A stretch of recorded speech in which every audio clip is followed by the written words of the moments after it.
You talked earlier about the status interview. Tell us more about what you mean by that.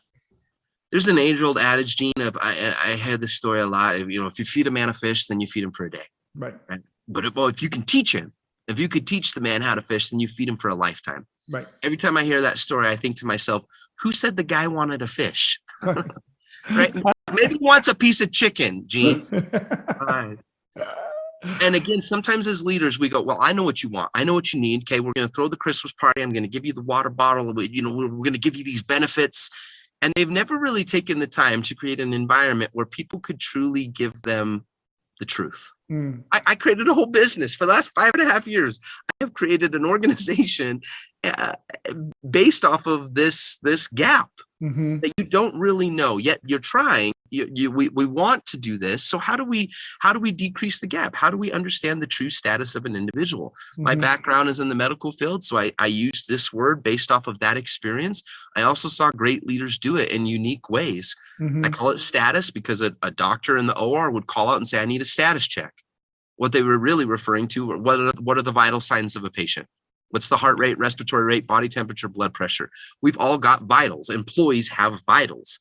And so in the OR, we would check their status, and the status would determine treatment. You would never treat a patient without checking the status. Right. But yet in business, we do it all the time because we read a book. Or Joe does this in a similar business, or we see this competitor do that, so let's just do it.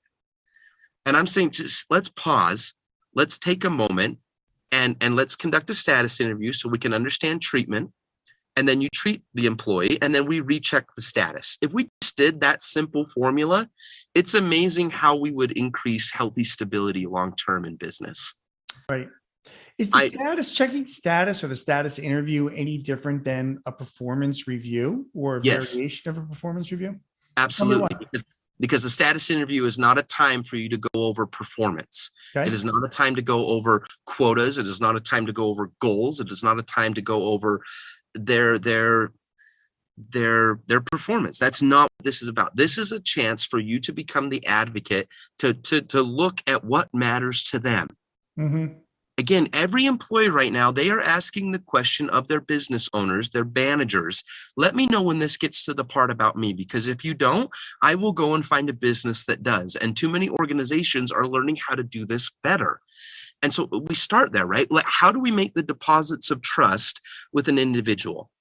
Because if you make those, I believe you have more to withdraw from. Right? You can increase standards. You can have tough conversations. We can talk about, you got to do better. I got to get more profitability. I've got to grow as a business. But far too often, too many business owners are trying to make the withdrawals, and they've made no deposits of trust. And so we've got to get to the part about them. And some owners, business owners, leaders, I've heard it time and time again. They hear that statement and they think, well, those entitled little shining stars in my life. Like, I swear, if another employee tells me, well, let me get to the part about me, I'm going to lose it. But again, take a minute and think, maybe it's not so much about entitlement as it is about good business. How do we create this opportunity of collaboration, not control?